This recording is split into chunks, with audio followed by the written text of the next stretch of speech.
Kwenye video iliyopita tulizungumzia mambo mengi kuhusiana na NumPy. Kwa nini ilianzishwa, NumPy nini, imekuja kufanya nini, yote tulizungumzia kwenye video iliyopita. So, na katika video hii tutakwenda kuanza kucode. Tutaanza kuandika code za NumPy. Tutaona jinsi inavyofanya kazi. Okay. So kitu cha kwanza kabisa, NumPy ni external. So internal library. Okay. So unaibidi uinstall, na kama hujai install utakuja kwenye terminal yako, then utaandika pip, okay, install NumPy.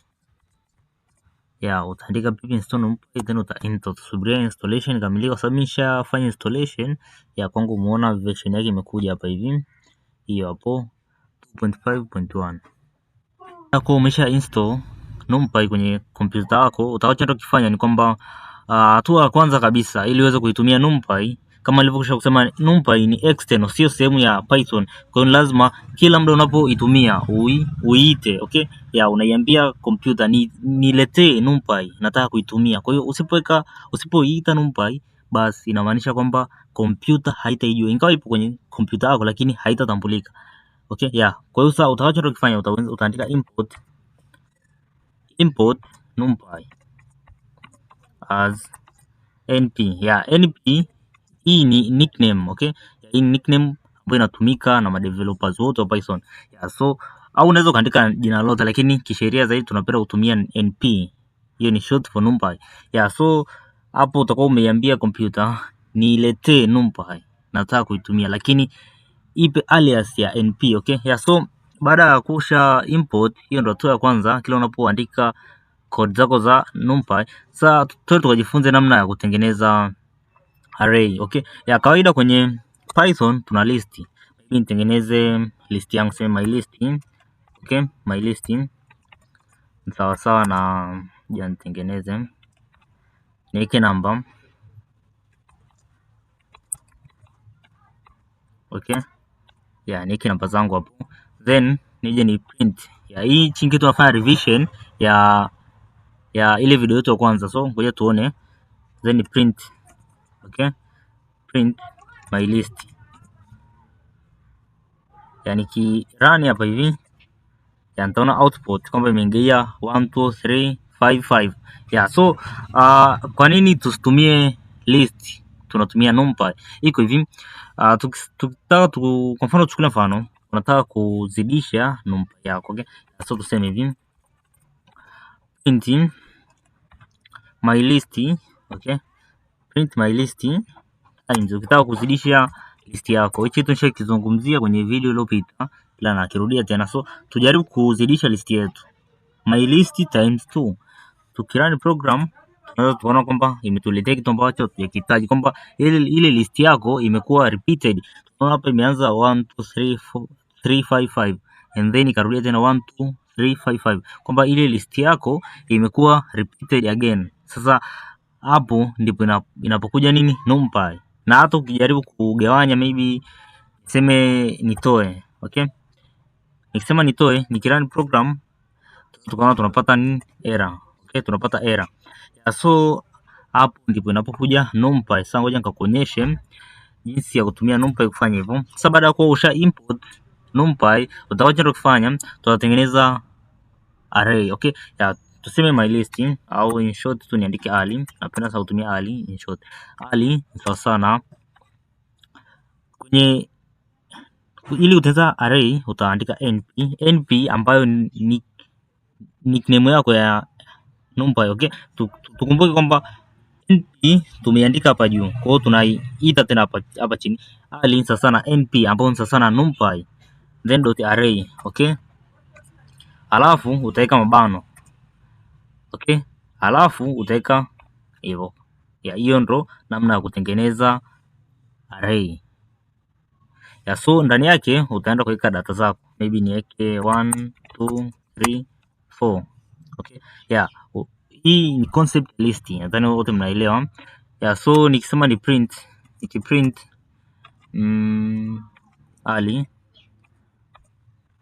run program, tutaona kwamba imetoa output, imeanza 1 2 3 4. Na in case nikihitaji kuzidisha, nizidishe array yangu times 2, nikirun program tutaweza kuona kwamba multiply hizi elements by 2 kwamba ni 2 4 6 8. Nikihitaji kujumlisha nikihitaji kujumlisha nikirun tena program naomba imejumlisha 1 plus 2 2 plus 2 3 plus 2 4 plus 2 na output. Sasa hiyo ndo array. Sasa tukajifunze concept yetu ya pili ambayo tulisema tunajifunza vitu viwili. Cha kwanza ni namna kutengeneza array. Hii ndo namna ya kuandika array, lazima uelewe. So tuangalie namna kutengeneza dimensions katika array. Sasa katika NumPy tuna aina tofauti tofauti za array na zinakuwa aina tofauti tofauti kulingana na dimension za array. So hapa hivi tuna aina 3 za dimension. Kuna 1D ambao ni one dimensional array, 2 dimensional array, 3 dimensional array. So unaweza kujiuliza 1 dimensional array ni nini, 2 dimensional array ni nini, and 3 dimensional array ni nini? Hilo swali ambalo unaweza kujiuliza. Actually iko hivi, 1 dimensional array hii ni array yenye 1 dimensional na mara nyingi ni mstari mmoja. Nitakuonyesha mfano na kuuliza swali ili uweze kuelewa kwa haraka zaidi. Na 2 dimensional array hii ni array yenye dimensional mbili ambayo inakuwa na row na columns. Na 3 dimensional array hii ni kama layer ya 2 dimensional array. Nitakuonyesha mfano wake ili uweze kuelewa. Sasa tuanze na 1 dimensional array. Sasa chukulia mfano wewe ni mwalimu na darasani kwako una mwanafunzi mmoja wa coders. Na ana alama 5 za masomo. Tukianza na math ana 80, physics ana 100, chemistry amepata 95, biology amepata 85 na geography amepata 90. So hii aina ya data tutahitaji katika array. Hii itakuwa ni 1 dimensional, 2 dimensional au 3 dimensional. Unaweza kufikiria jibu chako kwa sekunde moja. Actually ni 1 dimensional array. Kwa nini? Kwa sababu imebeba data moja. Imebeba data moja. Utanielewa vizuri. So hii hapa kuandika katika array utaandika hivi. So namna kuandika data katika 1 dimensional array utaandika hivi. Utatengeneza variable yako. Je, nitumie ali, napenda kuitumia ali. Ni sawa sana np array. Kama kawaida ali ni sawa sana np array. Je, nikuonyeshe hapa. Then utaweka mabano, alafu utaweka za mabano. Daima tunaweka mabano hayo. So utaingiza data zako. Tukiangalia data yetu ya kwanza ni 80. Then utaweka koma, utaacha nafasi. Data yetu ya pili ni 100. Then utaweka koma, utaacha nafasi. Alafu data yetu ya tatu 95 ambapo ni chemistry, utaweka 95, then koma, nafasi. Alafu data yetu ya 4 ni biology ambapo ni ngapi? 85. Utaandika 85, koma, then utaacha nafasi. Data yetu ya mwisho ni 90.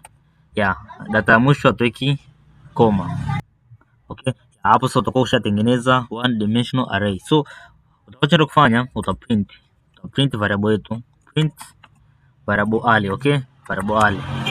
Tukirani program tukaona kwamba imetupa data yetu, imetuambia kuna 80, 100, 95, 85, 90. Na ukitaka kuhakikisha nacho kusema kwamba ni 1 dimensional array, tukafanya hivi, utaprint variable yako, print variable ali. Ukisha print variable ali, utakachoenda kufanya hapa mwisho wa neno lako, mwisho wa variable yako utaandika nukta, alafu utaandika n. Utaandika ndim. Ndim inamaanisha nini? Number of dimension. Tukirani hapa hivi tukaona kwamba tuambiwa ni 1. Kwamba hapa inatuambia hii ni 1 dimensional array. Kwa hapo tuambia print ali na utuonyeshe ni aina gani of dimensional. So in dim ina stand for number of dimensional. Na pia kitu kingine hapa tunataka tukielewe, kuna print.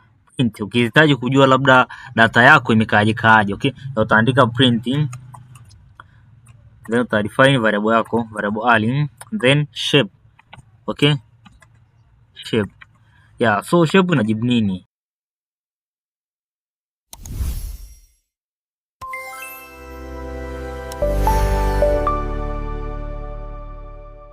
inajibu swali moja kwamba data yako imepangwaje. Okay, kwa mfano hapa tukiangalia tulivyo run tumepata ni 5, hii inamaanisha nini? Hii inamaanisha kwamba data yetu ina elementi 5. Okay, na tukihesabu hapa ni 1 2 3 4 5. Tutaweza kuelewa vizuri. So hivyo ndio namna ya kutengeneza one dimensional array. Unaweza ukajaribu kwenye kompyuta yako kaandika hata 5 6 ya kuona jinsi inavyofanya kazi. So tukaangalie jinsi ya kuandika two dimensional array. So ili kuielewa 2D array, chukulia mfano hapa hivi. Una mfano hapo, wewe ni mwalimu na una wanafunzi watatu darasani. Ojokoda, Gambi na Diana. Okay? Na wana alama 3 za masomo. Tukianza na Ojokoda, kwenye math ana 80, physics 100, chemistry 95. Tukija kwa Gambi ana 70 math, 90 physics, chemistry 65. Na kwa Diana ana 70, 60, 75. Okay? So in case kwenye data kama hii utakwenda kuipresentije. Ili uweze kupresent data yako kwa mfumo array, utakachoenda kukifanya utatengeneza columns na row. Okay? Utabidi ujipresent data yako ikae in form of rows and columns. So kitu kwanza utakachoenda kukifanya utatengeneza array yako. Okay, mimi nitaanza array sasa mp array kama mabano wangu. Sasa utakachoenda kufanya katikati ya mabano hapo utabonyeza enter. Hii ndio njia rahisi zaidi. Utabonyeza enter then utaweka mabano. Okay? Hii hapa tutaanza kujaza data za Ojokodas. Tutaandika max zake. Utaandika max moja ni andike zozote. Kwa 1 2 3. Okay? Na mwisho utaweka koma. After utashuka chini. Utakuja kuandika data za Gambi. Okay? Utaweka tena mabano. Utaandika data za nani? Za Gambi. Sema 9 1 2 3. Okay? Utaweka tena mabano kwa sababu tuna data nyingine. Okay? Utakuja kwa Diana. Utaweka tena mabano. Tutaweka data za Diana. Let's say ni 1 2 3. 1 2 3. Okay? So hii ya mwisho haiwekewi mabano. Kwa hiyo hivi ndo namna ya kutengeneza 2D array. Okay? So hizi huku pembeni, hizi ndo rows. Alafu huku juu huku, okay? Hizi ni columns. Ndani hadi hapo ushanipata. Kwa hiyo hapa ni row ya Ojokoda, hii hapa ya Gambi, hii hapa chini ya Diana. Alafu hizi hapa juu max za Ojokoda. Then down here ni Gambi and then down here ni Diana. Okay? So hivyo ndo namna ya kutengeneza 2D array. Ili kutaka kudhibitisha zaidi utafanya hivi. Twende tukaprint variable yetu. Print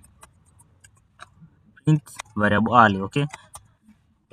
Tukiprint tutaweza kuona output. Output yetu hapa chini tumeletewa array yetu. Okay? So ukitaka kudhibitisha 2D array kama nilivyokusha kusema utatumia number of dimension. Sema print ali dot number of dimension ambapo ni dim. Okay? Ndio hivyo. Hapa tukirun itatuambia ni 2 number of dimensions. Na tukitumia shape tutatoa array yetu imepangwaje, tutaandika print then variable ali and then shape. Okay? Tukirun tunaweza kuona kwamba imetuambia ni 3,3. Inamaanisha nini? Kwamba tuna row 3 and then tuna column 3.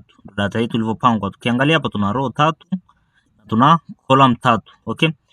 Ukitaka kudhibitisha kwamba shape inafanya kazi, let's add new row. Okay? Tuweke na nyingine, tuongeze data bit niongeze nyingine 1 2 3. Okay? So nikirun hapa ilivyokuwa 3 ilituambia ni 3,3. Sasa hivi tukirun tukaona inatuambia ni 4,3 kwamba tuna row 4 and column 3. Tukiangalia tuna row 4 column 3. Hivyo ndivyo jinsi ya kuandika 2D. Okay? Na pia kuna concept nyingine hapa hivi, size. Okay, ngoja niandike print size. Print ali size. Okay? ya size inamaanisha nini? Hii size itatuambia jumla element zilizoko kwenye array yetu. Kwa mfano hapa tukitaka kudhibitisha, tukisawa hapa tuna 1 2 3 6 9 12. Kwa hiyo size itatuambia tuna element ngapi kwenye array yetu. Tukirun tukaona kwamba inatuambia tuna element 12. Ndivyo shape inavyofanya kazi, ndivyo size inavyofanya kazi I mean.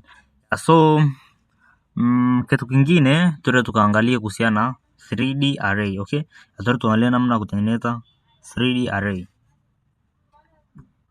Ili uweze kuelewa 3D array, tusome mfano hapa hivi. Tuna madarasa mawili, class A na class B. Kila darasa lina wanafunzi watatu, okay? Na kila mwanafunzi ana alama kwenye masomo matatu. Tukianza na class A, tunamuona tuna Ali. Ali somo la kwanza ana 70, somo la pili ana 80, somo la tatu ana 90. Kwa Sara 85, 75, 80. Hivyo hivyo kwa Juma. Pia kwenye class B tuna Ana 90, 85, 95. Kwa Mike pia hivyo hivyo 65, 70, 80. Okay? So hii data tutaipresentije kwenye 3D array? Tutaipresentije kwenye array? Kwa sababu ingekuwa ni hii ya kwanza class A tu yenyewe, hii class A yenyewe ingefaa kupresent kwamba tungetumia 2D array, lakini ziko data mbili. Tunafanyaje? Sasa tutakachoenda kufanya ni rahisi.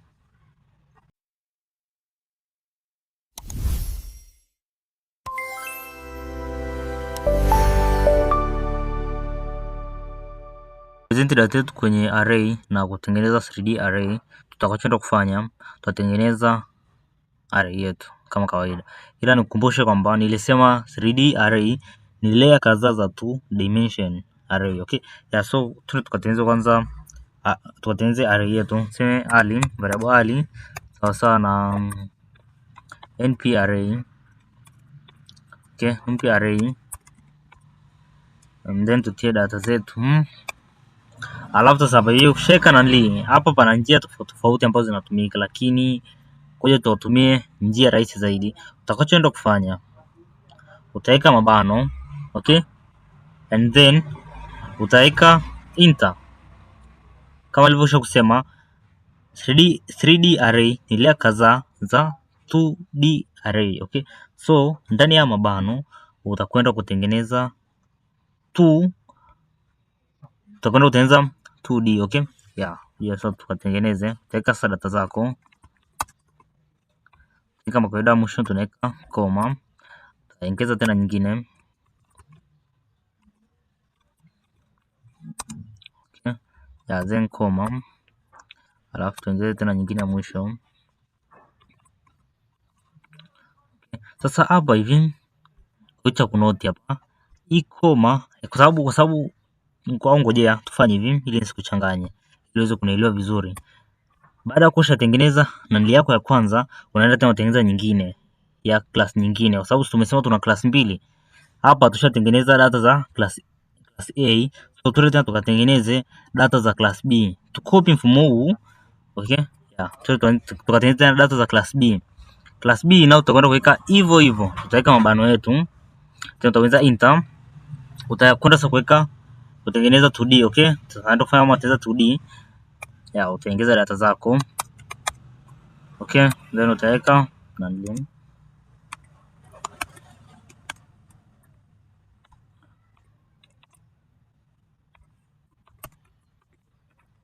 okay? Sasa hapa hivi kuna kitu cha muhimu sana lazima tukielewe.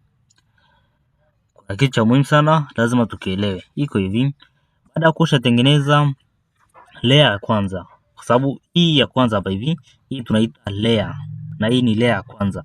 And then hii ya pili hapa ambayo ndio ilikuwa class B, hii ni layer ya pili. Dhani hadi hapo utakuwa unanipata. Hii ni layer ya pili. So kwa sababu layer ya kwanza sio mwisho, lazima utakwenda kuweka tena koma, okay? Layer ya kwanza sio mwisho wa array yetu, kwa hiyo lazima utakwenda kuweka koma, na hii koma hatuiweki hapa mwisho wa tatu, hatuiweki hapo, hapana. Hii koma inakuja na kaa hapa chini hapa, unaona kwenye ile bano la mwisho ndio unakwenda kuweka koma yako, okay? Alafu hii hapa chini sasa, kuanzia hapa hivi, hii ndio mwisho wa array yetu, kwa sababu ukiangalia kawaida hili bano hapa hivi, hili la mwisho wala kaaga hapa hivi, umeona? Hili bano la mwisho la kaa hapo. Kwa hiyo kwa sababu hii ndio mwisho hatuendi kuweka koma. Na actually hata ile lenyewe hapa hivi linakaaga hapa hivi. Okay? Huwa la kaa hapo. Nadhani umeniona vizuri. Umeona jinsi linavyokaa. Lakini sisi tukaamua tutengeneze kwa mfumo huu kwa sababu ndio mfumo rahisi zaidi. Yeah. Okay sana, nadhani hadi hapo ushanipata kabisa. Kwa hiyo kwa mfano tena kama tukisema tuongeze na layer nyingine kwamba hii layer ya pili tutaiongezea koma hapa chini. Kwa mfano tukiongeza layer nyingine, ile ya pili tutaiongezea koma kwa sababu sio layer ya mwisho. So array ya mwisho, okay? Yeah, so tutoe hiyo hapo. Hata hadi hapo tutakosha patana vizuri. Yeah, so utaanza kufanya, utaenda kuprint. Tuta print array yetu, printing variable ali. Tukirun program tukaona imetuletea output. Okay? Data yetu imeletwa hapa chini. Nadhani wote tumeona. Na pia tukitaka kuhakikisha kwamba ni nani gani, dimension gani, utakwenda kufanya kama kawaida, utaandika print. Okay?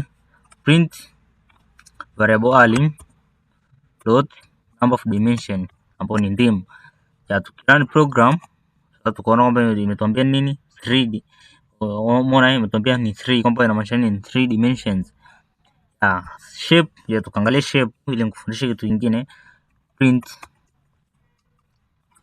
variable ali shape variable ali. Tukirun tunaweza tukaona kitu kimoja hapa cha muhimu zaidi. Je, niongeze nani yangu? Angalia hapa chini. Tukiangalia tunaona kwamba imetuletea ni 3,3,3. Sasa tukanoti kitu hapa hivi 3,3,3. Okay? Yeah. Tukiangalia hapa hivi hii mbili inamaanisha nini? Kama nilivyokwisha kusema hizi hapa hivi, hii ni layer ya kwanza.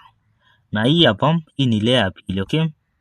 Hii ni layer ya pili. Kwa hiyo hapa hivi tuna layer mbili na katika hizo layer mbili tuna row 3 kila layer. Na katika hizo layer mbili tuna column 3 kila layer. Ndio maana ya hii shape hapa chini hapa. Nadhani hadi hapo tutakuwa tushapatana vizuri. Na pia tukiongezea kipengele kingine cha size. Printing variable ali dot size, okay? Tukirun tukaona output imetuhesabia idadi ya element zote zilizoko kwenye programu yetu. Actually hapa layer ya kwanza ziko 9, layer ya pili ziko 9, total ni 18. Na pia kuna kitu kingine, kwa mfano unahitaji kujua array yako imebeba aina gani ya data inside. Utakachoenda kufanya utatumia data type print, okay? Print variable ali dot data type, okay? Hapo data type kwamba itatuambia array yetu imebeba aina gani ya data inside it.